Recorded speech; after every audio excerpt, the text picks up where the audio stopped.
ሰላም ሰላም ውድና የተከበራችሁ የዚህ ቲቪ ቤተሰቦች እንዴት ናችሁ? ሰላማችሁ ብዝት ትርፍርፍ ይበልልኝ። የተንቢ ስለ እህታችን ሀና ሞት እንግዲህ እስኪ የተናገረችው ነገር አለ። እሱንም አብረን እንሰማለን። ስለ አሟሟቷ አብረን ተከታተሉ እስከ መጨረሻው ድረስ። ያሳዝናል። የእውነት እንገናኛለን ብዬ ነበር እያለች በጣም በመልቀስ በማንባት ነው የተንቢ የተናገረችው። ምን አውርተው እንደነበረ ሁሉን ነገር ማለት ነው። የሰላም ፍለጋው የመጨረሻ ጉዞ። ህልሟ ጥቂት ነበር። በሰላም መኖር፣ ልጇን በነፃነት ማሳደግ፣ እንደ ማንኛውም ሰው በክብር መንቀሳቀስ። ነገር ግን ያንን ክብር ፍለጋ የተጓዘችበት መንገድ የሞት ጥላ ያረፈበት ይሆናል ብላ አልገመተችም ነበር። ከጀርባ ስክሪን ላይ የምትመለከቷት ኢትዮጵያዊት እህታችን ሀና ትባላለች። በሳዑዲ አረቢያ ምድር ለዓመታት ያለ ህጋዊ ፍቃድ ኖራለች። እዛው ሳዑዲ ላይ የሀገሯን ዜጋ አግብታ በፍቅር ተሳስረው የትዳርን ጣዕም ቀምሰዋል። በቅርቡ ደግሞ የፈጣሪ ስጦታ የሆነውን ልጇን ታቅፋለች። ነገር ግን ህገወጥ ተብሎ መኖር እጅግ በጣም ከባድ ነበር። የፖሊስ መኪና የሳይረን ድምጽ በሰማች ቁጥር ሁሌ ልቧ ይደነግጣል። ሀና ይህንን ስቃይም እንዲያበቃ ወሰነች። ልጄን በሰላም አሳድጋለሁ፣ የመኖሪያ ፈቃዴን አስተካክዬ በክብር እመለሳለሁ ብላ ከባሏና ከቤተሰቦቿ ተሰናበተች። አቅጣጫዋ ወደ ሀገር ቤት ነበር። ነገር ግን መንገዱ በሺዎች የሚቆጠሩ ኢትዮጵያውያን ደምና አጥንት የረገፈበት የየመን በረሃ ነው። በጠራራ ፀሐይ፣ በውሃ ጥም፣ በድካምና በሽፍቶች ጥይት መካከል አልፋ የናፈቃትን ሰላም ለማግኘት ተንቀሳቀሰች። ለልጇ ብሩህ ተስፋና ለቀጣይ ህይወቷ ስትል የሞትን መንገድ መረጠች። እጣ ፈንታ ግን ጨካኝ ሆነች። የመኖሪያ ፈቃዷን አውጥታ ልጇን በነፃነት ስማ ከባሏ ጋር በደስታ ለመኖር የነበራትን ህልም በሳዑዲና በየመን ድንበር ላይ በጉዞ ላይ ሳለች ልቤ ደከመኝ፣ እረ ውሃ ስጡኝ እያለች በዛው አሸለበች። እህታችን ሀና የብዙ ሰው ቅስም በሰበረ መልኩ ህይወቷ በሳዑዲ ድንበር ላይ ቀረች። የልጇ እናት የሚል ጥሪ የባሏ ናፍቆትና የቤተሰቦቿን ተስፋ እዛው በረሃ ላይ ቀረ። ይህ ታሪክ የእሷ ብቻ አይደለም። ዛሬም በየበረሃው የሚረግፉ፣ በየባህሩ የሚሰምጡ በሺዎች የሚቆጠሩ ኢትዮጵያውያን እህት ወንድሞቻችን ታሪክ ነው። ሰላምን ፍለጋ ወደ ሞት አንገስግስ። የሰው ሀገር ስቃይ ቢበዛም ከህይወት በላይ ምንም ክቡር ነገር የለም። እህታችን ሀና ህልሟን ይዛ ተጓዘች። ነገር ግን አልተመለሰችም። ፈጣሪ ነፍሷን በገነት ያኖርልን፣ ለቤተሰቦቿና ለወዳጅ ዘመዶቿ መጽናናቱን ይስጥልን። ጥር 12 2018 ዓ.ም አመሰግናለሁ።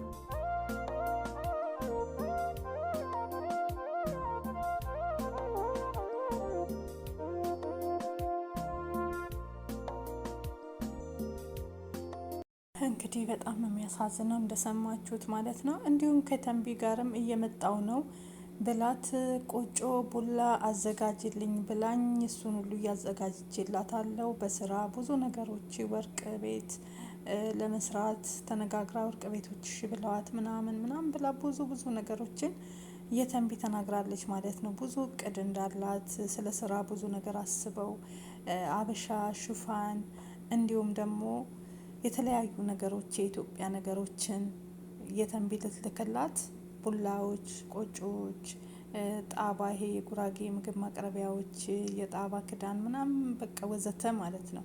እና እነዚህ ነገር አዘጋጅልኝ ብላኝ እመጣለሁ፣ አዘጋጅልኝ ብላኝ ተነጋግረን እንገናኛለን ተባብለን እየጠበቅኳት ነበረ አለች። ህይወት እንዲህ ናት፣ በቃ ቀደመቻት። ያሳዝናል። ሰላም እንዴት ናችሁ? ስሜ ደህንነት በላቸው እባላለሁኝ። ያለው ሳውዲ ነው። ቦታው ያለውበት አካባቢ ማለት ነው ካፍቺ ወይንም ካፍቺ በመባል ይታወቃል። ከመጣሁ አመቴ ነው። በብዙ መከራና በብዙ ስቃይ ውስጥ የምኖር ነኝ። የመጀመሪያው ሽንት ቤት እንድገባ ይፈቀድልኝም ማታ ማለት ነው። አንድ ሰዓት እንኳን ሽንት መያዝ በጣም ከባድ ነው። ሁላችሁም ታውቁታላችሁ። በዚህ የተነሳ ሆስፒታል ሁሉ ገብቼ ነበረ።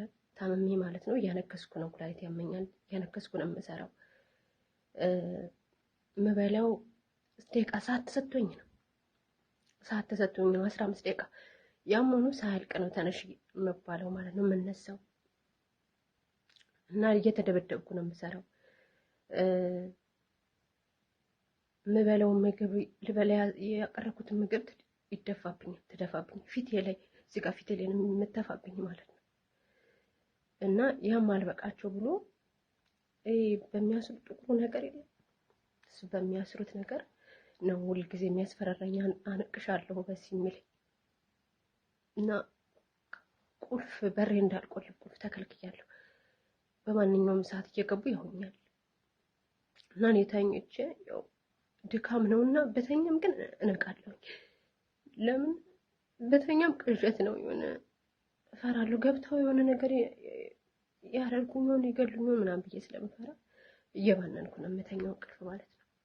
እና ፖሊሶቹ ሁሉ ጓደኞቹ እንደሆኑ ይናገራል ማለት ነው ሰውየው። ገለንሽ ዝባላ ላይ ነው የምንጥልሽ፣ ሬሳሽን ራሱ ሰው አያየውም ነው የሚለኝ እና በጣም ፈርቻለሁ። ይሄ ቪዲዮ ዋጋ እንደሚያስከፍለኝ አውቃለሁ። ለሚረዱ ሰዎች ሼር አድርጉላቸው። በእርግጠኝነት ቢያዩት ማንም ሰው እንደማይጨክንብኝ አውቃለሁ። የምሰጠው ኢንተርኔት በቀን 1 ሰዓት ነበረ፣ እሱም ተከልክሎ በ5 ቀን በ6 ቀን ነበረ እሱ። አሁንም ደግሞ እሱ ጨርሶ ተከልክያለሁ። እንዴት ይሄ ቪዲዮ ህዝብ ጋር እንደሚደርስ አላውቅም፣ ግን እግዚአብሔር ያውቃል። እርሱን አምኜ ነው ቪዲዮ የቀረጽኩ ያለሁት። ስልኬ ደግሞ የሳውዲ መነሻው 966 53 61 47 958 ነው ስልኬ ማለት ነው።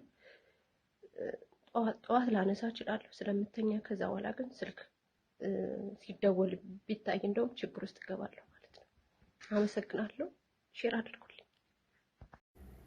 ምን አለ የልጇ እድል ቢረዳት ብዬ ተመኘሁኝ ማለት ነው። ለዚች እህታችን ውስጤ ቅጥልን ያለው የሸዋ ልጆች ከተቀየማችሁኝም ተቀየሙኝ። በጣም የሚደብረኝ ነገር አለ ከናንተ ልክ የገጠር ልጆች እኛ የገጠር ልጆች ማለት ነው የከሌ ልጅ አረብ ሀገር ሄዳለች እኔም መሄድ አለብኝ ብለን ቤተሰቦቻችንን በሮቻቸውን ሽጠው እስከሚልኩን ድረስ እንደምናሳብዳቸው ሁሉ የሸዋ ልጆችም የከሌ ልጅ በባህር ሄዳ ኢቃማ መጣችና እኔም ሄጄ በኢቃማ በባህር ማምጣት አለብኝ። በጣም ትፎካከራላችሁ። በጣም ነው የምትደብሩ በጸባያችሁ የሸዋ ልጆች። አስረግጬ ነው የምነግራችሁ።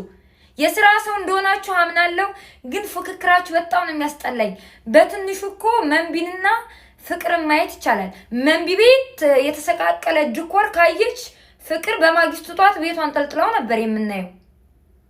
በጣም ፉክክራም ናችሁ። እኔ እዚህ አረብ ሀገር ላይ ብዙ የሞቱ እህት ወንድሞቻችን አይቻለሁ እዚህ ሚዲያ ላይ። እንደዚች ልጅ ግን ያስለቀሰኝ ያሳዘነኝ የለም የእውነት። እኔ የምለው ግን ያለ ኢቃማ መኖር አይቻልም እንዴ? እኛ ሀገር የለንም ወገን የለንም? ሀገራችን ገብተን ባለን ነገር እንደ ሰው መኖር አንችልም? እሺ ሳዑዲ አረቢያ ላይ ከሳዑዲ ውጪ ሌላ ሀገር ሄደን መኖር አንችልም? ምርጫው እኮ አለ፣ ምርጫዎች አሉ፣ ብዙ ምርጫ አለ። ለምንድን ነው ግን ይሄን ያህል? ከዚች ልጅ ተማሩ። ኢቃማ አወጣለሁ ብላችሁ ከሳዑዲ በድንበር በበረሃ ወደ ኢትዮጵያ ሄዳችሁ በኢቃማ ለመምጣት ያሰባችሁ እህት ወንድሞች ካላችሁ፣ በተለይ እህቶች ካላችሁ በባህር የመጣችሁ እንደገና በባህር ተመልሳችሁ ወደ ኢትዮጵያ ሄዳችሁ በኢቃማ በፍሪ ቪዛ እመጣለሁ የምትሉ እህቶች ካላችሁ ከዚች ልጅ ተማሩ። እች ልጅ ብዙ አመት ኖራለች አረብ ሀገር። ቅርብ ጊዜ ነው ያገባችሁ። እንደምታዩት ህፃን ልጅ ወልዳለች ገና። ይሄው ለኢቃማ ብላ ነው እንግዲህ በባህር እየሄደች ድንበር ላይ ሞተችው። ያለ ኢቃማ እየኖረ አይደል እንዴ ሰው ህዝቡ? ምንድን ነው ይሄን ያህል? እስከ መቼ ነው እኛ ስደት ላይ የምንኖረው? ቢላህ ያውን አንድ ሰው 10 አመት 12 15 አመት ከኖረ ከዛ ይሄን ሁሉ አመት ሰርቶ ያላለፈለት ከዛ በኋላ ምን ያህል አመት ሰርቶ ሊያልፍለት ነው? ሀገራችን እኮ ሰው እየኖረ ነው አይደል? ድሃውም ሀብታሙም ባለው ነገር እየኖረ ነው አይደል? ለምንድን ነው ይሄን ያህል?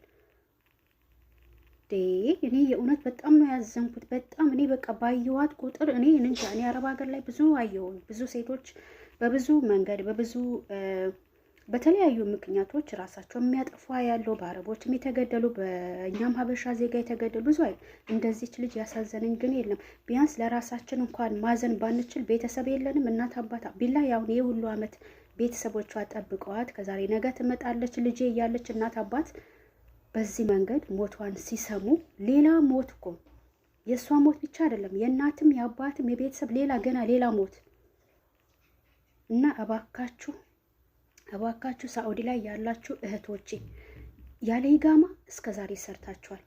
የተወሰነች አመት ሰራ አድርጋችሁ ብራችሁን ይዛችሁ ሄዳችሁ ኢትዮጵያ ባላችሁ ነገር ስራ መጀመር ትችላላችሁ። ኢትዮጵያ ሄዳችሁ ካልተመቻችሁ ኑሮ እንደምትፈልጉት ካልሄደ ብዙ አማራጭ አለ። የተለያዩ ሀገራቶች አሉ። ከሳዑዲ ውጪ የተለያየ አረብ ሀገራት አለ። ለምንድን ነው በዚህ ልክ ሳዑዲ ያን ሁሉ ድንበር በረሃ ያ ሁሉ አሳልፋችሁ ሄዳችሁ እንደገና በኢቃማ ለመምጣት ህይወታችሁን አደጋ ላይ ለምን ትጥላላችሁ? ለየትኛው ህይወት? ምን ያህል አመት ነው የምትኖሩት? ህይወታችሁ አያሳዝናችሁም? የእውነት አያሳዝናችሁም? ተስፋ የቆረጠ ሰው ነው በባህር የሚመጣው የሚሄደው። እንዴ ያለ ኢቃማ ስንት አመት እዚህ ሀገር ኖሯል እኮ። አሁን እቺ ልጅ አሁን ህፃን ልጅ እንግዲህ ይሄ ህፃን ልጅ አስቡት፣ እሷ እንዴ ሞተች። በእርግጥ የሰው ልጅ ሞቱ እኮ አላህ በጻፈለት ነው። ቤት ውስጥም ሊሆን ይችላል፣ መኪና ውስጥ ሊሆን ይችላል፣ ውሃ ውስጥ ሊሆን ይችላል። ቀድር ነው። ግን ያሳዝናል። በቃ አሟሟቷ ያሳዝናል። ይሄ ሁሉ አመት አረብ ሀገር ኖራ ለፍታ ደክማ ቤተሰቦቿ ሳታይ እነሱም ሳያገኙዋት የተሻለ አገኛለሁ ልጄ በሰው ሀገር አሳድጋለሁ ኢቃማ አወጣለሁ ሄጄ እመጣለሁ ብላ በባህር እንደዚህ በቃ እንደ በረሃ ላይ እንደሚሞት አሞራ እንዴ! ይሄ ባህር ይሄ መንገድ ግን ስንት ህዝብ ስንት ኢትዮጵያውያን እንደጨረሰ ግን ታውቃላችሁ?